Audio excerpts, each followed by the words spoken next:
can't stand the amount of talent. Will you give another round for our special music?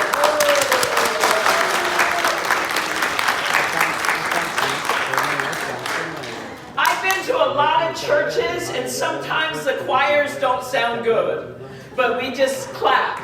But you know what?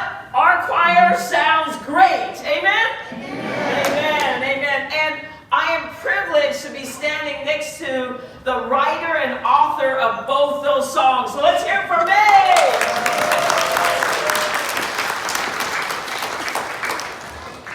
Woo! We got a lot of talent in this room. Thank you very much. Praise God. Praise God. Praise God. You ready? I don't have to translate now. Okay, đến từ Spain để nói đi mà. Ready to make me sound good? Yes. Okay, here we go. All right. Will you join me in prayer? Gracious God, we praise your holy name. Chọi hô nhẹ chiếu thiên hùng nhẹ nó tao, y vừa ỏi chen mình nhẹ vừa. We are grateful for the music and songs of praise lifted up for you. Y vừa sẽ lãng chính hải tổng này, y vừa chung bỏ bàn để bảo chung chen về mình chiếu thiên hùng. Just like the psalmist of old, May was able to capture our gratefulness and our praise to you, O Lord. Thằng phía sinh dung nhẹ miền bên này vừa bảo như dung, ý sản như vừa bảo như trên dung kèn con thảo như vừa hiếu nhẹ. And as the people sang their praises in the past, we continue to sing our praises today. We give you thanks, dear Lord. Hang đồn hỏi như miền bảo dung chen chiếu thiên hùng, nhìn hỏi như vừa giờ hang này nó bảo chen mình chiếu thiên hùng.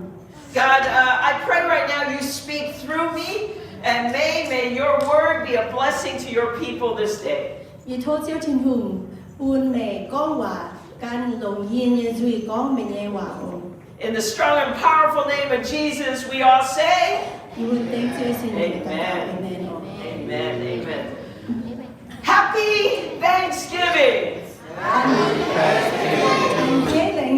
That's not bad. I heard Maddie over here. All right. Let's try one more time. Happy Thanksgiving. Happy Thanksgiving. But I have a question for you. What makes Thanksgiving happy? Mà yêu này cả mà bữa tôi hay nhung là rồi mày bữa nhé lãng trình ship màเป็นอันเท่nhé lãng trình ship.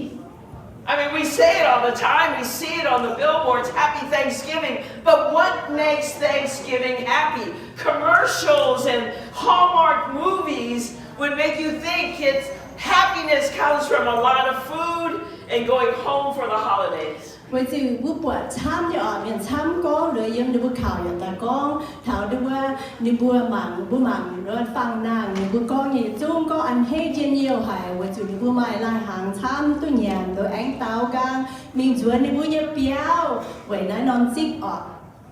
But what if food is scarce? I mean, there have been so many cuts and resources. What if there's not a lot of food this year? Mà hắn nói này đua sẽ có biển mà mai lại hàng cáo nhàn vậy thì bướm tụ nhàn ở chẳng đông chán bún nhàn nó nhưng hắn là nó là ăn hết như phải. What if family for you is not really there? What if your family is sort of MIA? What if going home actually creates more anxiety and stress? What if going home to family isn't what it's all cut out to be? Là sẽ có mấy đứa mình bị hoang tỏi mình nhé family hoang tỏi và mấy bữa mình mà mấy bữa hoang tỏi dán dèn phai mấy bữa hoang tỏi mà đua mà họ như cháu nó hại nhưng hàng này nó này chọn hết như phải. So if it's not food, if it's not going home for our families, what really makes us thankful? Hàng này nó sẽ có sẽ về bữa mai đua lan hàng tham cáo nhàn phăng về bữa hoang tỏi nó như nghe chỗ Thanksgiving sẽเป็นอันให้như chẳng hổ. I'm going to tell you the answer right now. Ý chẳng nhớ con bữa mấy bữa. It's when we discover that our home, that our family, that our peace, that our joy is found when we find our home in God's presence.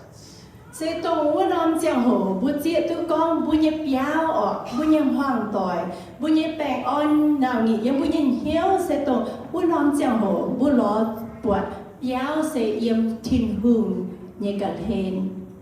We're going to look at a scripture today from the psalmist, Psalms 84. Ý rằng bu tổ đua sinh dung bết chế phế trang. And we're going to do it like we always do. There's something powerful when the people of God read the Word of God together. Bữa chúng tông sản nhé tổ với tổ miền mình bữa can nhé nói với tổ miền nhưng bữa tổ we're gonna read together, right? We're going to read it together. Okay? If you're reading in Mien, follow me. If you're reading in English, whatever you feel great. If you want to read it in Spanish, go for it, okay? Read it in the language that is easiest for you. You ready? Psalms 84. How lovely is your dwelling place, Lord Almighty. My soul yearns, even faints, for the courts of the Lord. My heart and my flesh cry out for the living God.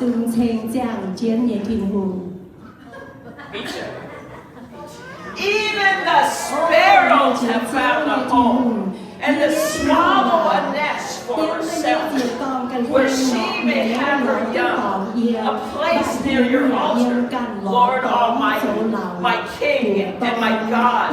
Blessed are those who dwell in your house. They are ever praising you. Whoa, you beat me. Blessed are those whose strength is in you, whose hearts are set on a pilgrimage. As they pass through the valley of Baca, they make it a place of spring. The autumn rain rains, covering it with gold. It took more words to do autumn rains. I know that. They go from strength to strength, till each appears before God in Zion. Hear my prayer, Lord God Almighty. Listen to me, God of Jacob.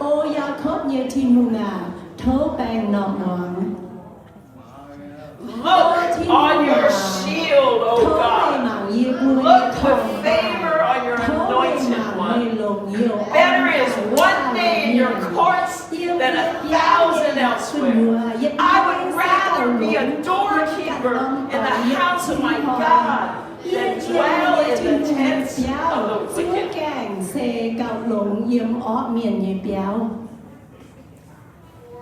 For the Lord God is a sun and a shield. The Lord bestows favor and honor. No good thing does he withhold from those who walk his blameless. Lord Almighty, blessed is the one who trusts in you. May God add a blessing to the reading of his word. Psalms 84. Let's break it down a little bit, shall we? Psalms 84 is often called a pilgrimage psalm, a song that is sung by travelers on their way to worship in the temple in Jerusalem. Bây giờ nó tiêu sinh dung bết chế phế trang là sẽ bên nhiệt tiêu dung á nè bùa yang trên cháu mình bảo nhiệt dung với chúng tế miền á nè bùa yang trên cháu mình qua Jerusalem chính giảng thiên hùng nhiệt béo á nè bùa chỗ yếm bằng năm chàng một bảo nhiệt dung ổ. It's attributed to the sons of Corinth, temple musicians who long to be in God's presence. Nói đi bùa hâm tại tổ tàu Kola như tòn ở mình tế tòn đi bùa phía tại với buôn đua yếm chiếu trên hùng rằng trên hùng như béo như bó tàn bà như miền như bùa lồng ở. You see, for them, being in God's house worshiping in God's courts was more precious than anything else in the world. Ni bu bản tiêu dung ni bu ham ni bu yếm hiên ham sẽ cao lông chia yếm nít phát chiếu thiên hùng phụ sứ chiếu thiên hùng yếm thiên hùng nhân lạc cùng nhúa giảng nên sẽ cao lông chia. As the psalmist is actually writing Psalms 84, they're probably far away from the temple. And their desire is to be there in the temple. They long not just for safety or comfort, but the chance to dwell, to be there, to be in the room where it happens, to be in the place where God dwells. Tổng phía nó tiêu dung này ni bu ham tài ni bu yếm cô nhé mà yếm chiếu thiên hùng giảng thiên hùng nhé béo ni bu nhìn hiếu kẹn ỏi mình nát nít phát có chiếu nhé xính tín và ni bu mà tu uốn nhua ni bu kẹn ỏi mình hay anh nhua. Did you all catch the room where it happens thing? Okay, just check.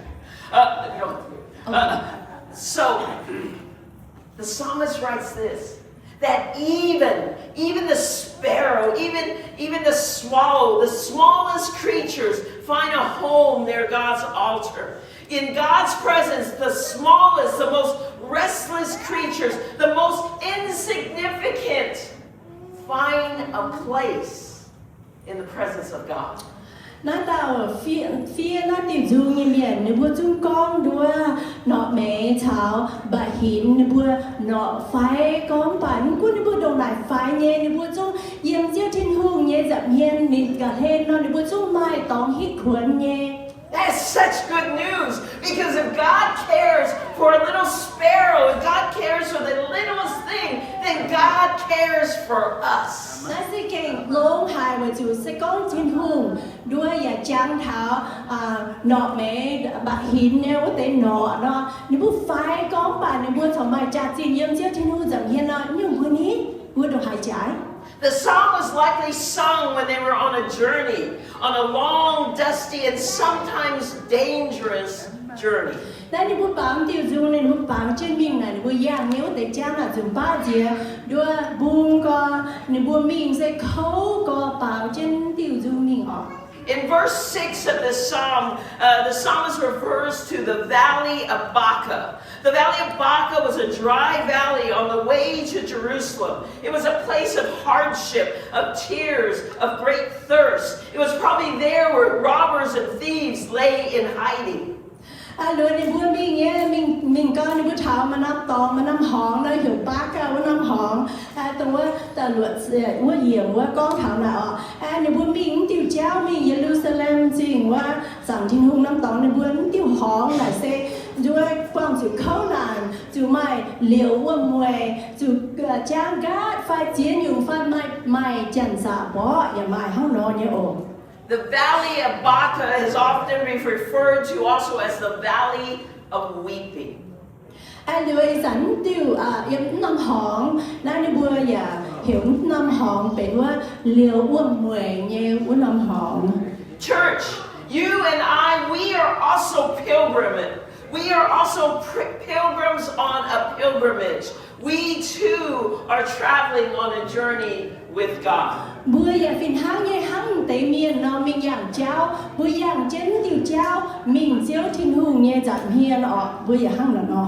And all of us have or must travel through these kinds of valleys where we experience challenges, difficulties, struggles, and loss. Bữa giờ chú giờ phiền hăng này bữa nó chú quang chú khuẩn khâu, chú hỏi chiến dùng, chú bóng giờ chú đó chiến dùng nghe bữa giờ kinh khâu hải bữa giờ phiền hăng nghe quang chú khâu. Because I'm not going to lie to you. Some people will. Some people will say, you become a Christian, everything is good, but I will never lie to you. You become a Christian and life still is hard. Lừa mà tế miền dìa con bữa xiên Giêsu ta là bữa mèn dân yêu lông dèn bà giờ con bữa mẹ bữa xiên liu Giêsu bữa bà chồng mai quăng sự khâu nhẹ ổ. Because the truth is pain, struggles, and grief are a part of this journey. Với chú bữa chú mai giao chú mai khâu nản nhẹ cháu vậy chú nãy xe bữa chàng mèn chú quăng chú nhẹ cháu dễ. And And yet the psalmist says that those who pass through it make it a place of springs. Bà tông qua phía nó tiêu dùng nhà miền để bố con hai tao tu chia liu nái năm hòn tu năm hòn khâu bằng sự khâu là nó năm hòn đó niệm bùa năm hòn tu thiếu bền uổng chính. Their faith, our faith, can transform even the dry and roughest places in our lives to the source, the life-giving source of life. Vậy chứ bùa như xiên phim hay coi hay thiếu tổng tế gai như đào như tổng như bùa như mèn. Vậy chứ bùa hay mình tút tháo tổng qua chiếu thiên hùng ninh bền bùa như uổng chính của tao nhỏ. Let's be honest.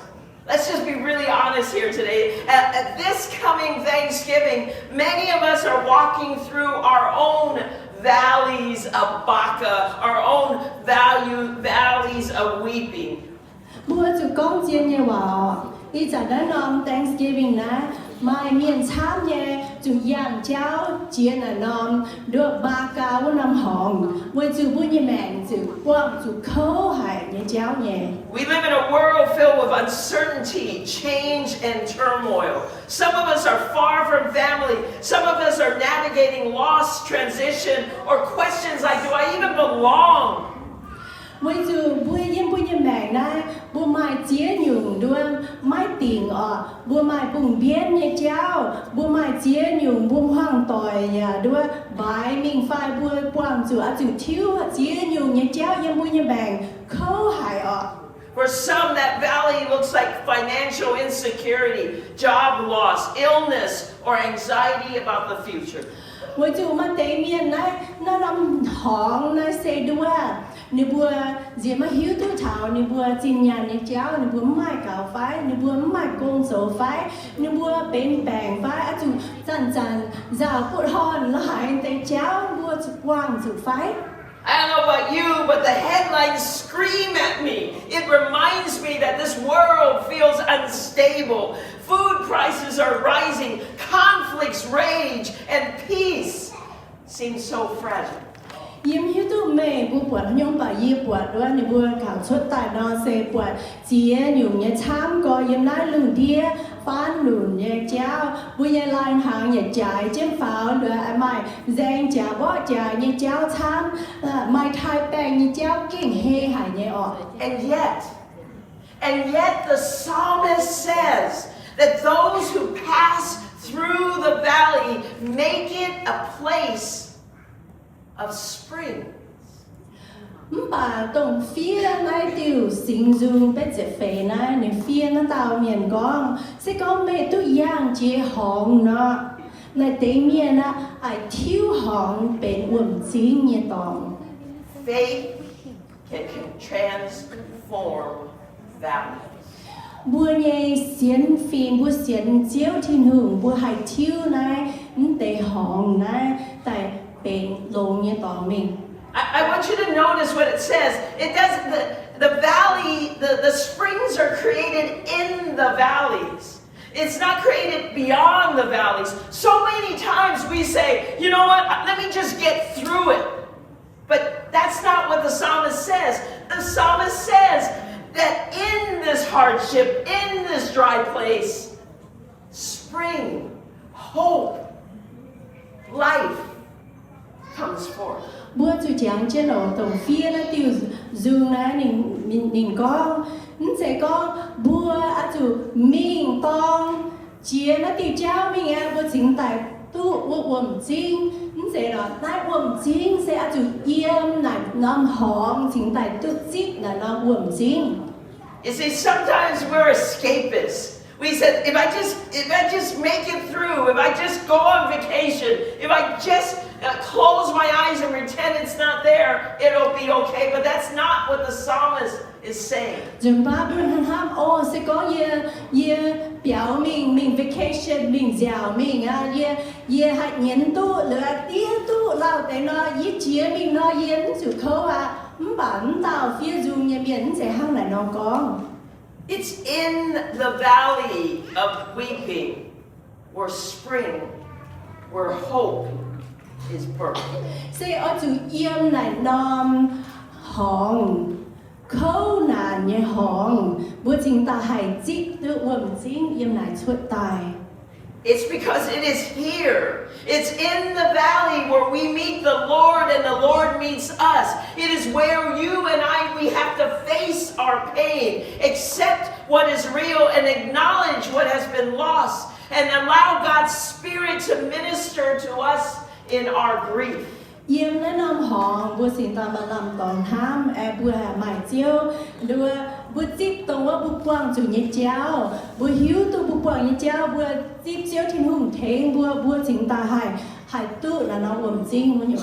You see, it's in this place where healing and forgiveness and reconciliation can begin. Psalms 84 reminds us that our home is not a physical place. It is when we dwell in the presence of God. Home is dwelling in the presence of God. It is there where we find hope and the springs come forth. Bữa tu cho lông phải chủ quảng chuối phải cháo tia tàu tu họ phim bên ngõ mình lo sẽ yếm nải chính tài sẽ yếm chiếu thiên hù nhé gần hẹn yếm nhé sinh tình bữa chính tài hay tu tế cháu. Church, this Thanksgiving, we give thanks not because life is perfect, but because God is present. Ý dẫn năm lãnh trình chích na bữa chủ lãnh trình chiếu thiên hùng sẽ về bữa nhé màng nhung tôi nhung rèn bảo vệ chủ chiếu thiên hùng chào bữa yếm nhé. That was so good, I'm going to say it again. We don't give thanks because life is perfect. We give thanks because God is present. Bữa lãnh trình sáng sẽ về bữa nhé màng tôi nhung rèn và bữa lãnh trình về chiếu thiên hùng chào bữa yếm. God's presence travels with us through and in the valley of weeping, through uncertainty, through all the changes of life. Thiên hùng cháo bữa tông yếm nín cháo trên bữa mình quảng tông này chủ liều vườn muội nó nằm hòn này bữa quảng chủ đứa mắt tỉnh như cháu vùng biên như cháu nín hai thèn bữa hai coi hiện bữa như mẹ nha. Psalms 84 says that those who draw their strength from God go from strength to strength. Đua là sinh dung bé chế phê trang này nì con là tông hát tao mình thô thiên hùng thích cha đó nì bữa hai mình mải cha được ai mải cha nha cha thích cho mình ở. Here's the thing, our circumstances will shift, our lives will change, but the presence of God remains in us. Bữa chủ tráng trên bữa quang chủ nhé cháu dần dần thiếu cho mình nhé bà bữa nhé nhiều sẽ mà thiếu bữa yêu muốn chiếu thiên hùng. Psalms 84:5-7 says, "Blessed are those whose strength is in you, whose hearts are set on a pilgrimage. As they pass through the valley of Baca, they make it a place of springs. The autumn rains cover it with pools, and they go from strength to strength, till each appears before God in Zion." Chaว่าสิ่งซุงเป็ดจะเฟยจางแต่ไม่เท่าแต่เชียดเหลี่ยมก้องเขาไม่ตุ้ชาว่าเตะเส้นเหลี่ยมติ่งเหี้ยวมิงซีออนโบงเยเมียนไม่อ่อนหล่อนี่บัวเจียมักบักคาหองแล้วน้ำหองทิ้วเป็นว่มจิ้งเยตองเที่ยวเกวยบิวเยปุ่นว่ารำตองจากวงกว้างเจ๋งมิงเยจังโหนี่บัวกุ้นมิงกุ้นเฮนเต่าเจียวมิงเท่าซีโอนเยี่ยมทินหุงเยจับเฮนHome then is not just when we gather around a table to eat. Tháng này nó béo này chuẩn béo này nó sẽ tôngว่าบัวกับจุนสวยจิ้นว่าเตียยันหางยันตองโอ Home is whenever we encounter the living God. sẽ béo sẽ tông บัวตุกกว้างทินหูเยี่ยมว่าลำเจียงโหว่า It is a prayer whispered in a hospital room. It's the laughter that's shared over a meal. It's the quiet assurance that even in exile, even in uncertainty, God is near. Hang đua miền tàu cào béo sẽ hang miền tàu cào yêu mua địa sai như béo phải tu hải miền chuang chân chân nhiều nhận lại hàng anh hết chết như giang hồ bu hiu tu tổngว่าbu yêu mua nón tòng nghe sẽ mà hải mà diệt dính với chủ chiếu thiên hùng chào bu yêu. That's the heart of Thanksgiving. A true Thanksgiving isn't about pretending that life is easy. It's about remembering who gives us light in the darkness, whose strength is in our weakness, the springs in our valley. We don't just give thanks for things, we give thanks to the one who provides. Chiên Thanksgiving như lễ sẽ mất sẽ là quài cho tháng bùa mai chiên nhiều với chủ đua bùa quang chủ chiến nhiều nhẹ quang chủ khâu như cháu nó bà bùa yên bùa như cha sẽ lãnh trình chiếu trên hùng bùn giang bùa yên mua nắm tòng sẽ quang chủ khâu và nè đua uổng chính hải yên mua xuất tài với bùa yên chiếu trên hùng như giảm yên Psalms 84 invites us to lift our eyes from what we lack to the one who never withholds what is truly good. Với chủ đưa sinh dung bé trở phê trang chỉ biết điểm con chiếu thiên hùng xe bận hoài chào thong bài nhé chế en chào trang làm mãi mãi hay nhiều lồng nhé chiếu ngàn trên mái chế bún dầu họp như miền. Because face it, it's easy, right? It's easy to look at what we don't have instead of looking up and saying, whoa, what have we gotten? We have the Lord Almighty who loves us, who is with us. So instead of looking at what you don't have, what you want in life that you don't have, look at the one who has given you more than enough. Hắn là nó muốn gì cũng ở chủ mặn chứ mặn cả ô Iu-Mienh yếm mày nái mày bùa yếm mày cào nái bùa họ chủ mặn bùa nhẹ thiên hùng tổng bún bùa lồng nhiều nhẹ cháo mặn tao sẽ mặn bùa mày nhẹ cháo Verse 11, for the Lord God is a sun and a shield. The Lord bestows favor and honor. No good thing does God withhold from those who walk. For the Lord God is a sun and shield. Okay, because I read that, I didn't have the other one. It's okay. Chiếu thiên hùng sẽ bận hoi thảo thong bài nên chế in thảo giang làng. Mãi mãi hay nhung lồng nhẹ chiếu ngàn trên mái chế in mái chế bún chiếu ngàn trên mái chế bún dầu họp nhẹ miền đi mái ngàn okay. The psalmist declares, better is one day in your courts than 1,000 elsewhere. Nói tao bảo dầu dung nhẹ miền nhìn con yếm mình nhẹ béo nhẹ lại cứ nhựa yết hoi xe cạo nống yếm cằn non tòng yết xin hoi. Even one day with God, one moment in God's presence is better than all the security or abundance that this world can offer. Hang là nói yết non hoi chào thiên hùng yếm xe cạo nống chia nái lùng đĩa bèo seng phai mày nhẹ trả chín So when your earthly homes or your circumstances, your jobs or your relationships feel uncertain, we can find hope because God's presence is our home. Hắn là nó yếm mình nhẹ béo chiếu thiên hùng yếm mua nó mà cuốn về quang chủ hay nhung xì mẹ mai làm tòng ham với chiếu thiên hùng xe chào mẹ yếm mình nhẹ béo chào mẹ yếm So today, as we gather around tables and offer thanks, let's remember these things. Hắn là nói hỏi mẹ bùa chuối trên choàng tiền nhận hàng nó buôn bùa chẳng nó để cháu We give thanks not just for our blessings, but for the one who blesses. Bùa mới chế lãnh trình của tụi nhẹ ha bùa cho lãnh trình tổng chế phụ buôn bùa với tao. We don't live in fear of the valleys in life, but in confidence that God walks with us. Bùa mà chủ cầm gì con bùa chủ nhìn nòng hỏng bà bùa chủ cùng hiếu con thiên hùng chào bùa dạng trên cháu mình nhé.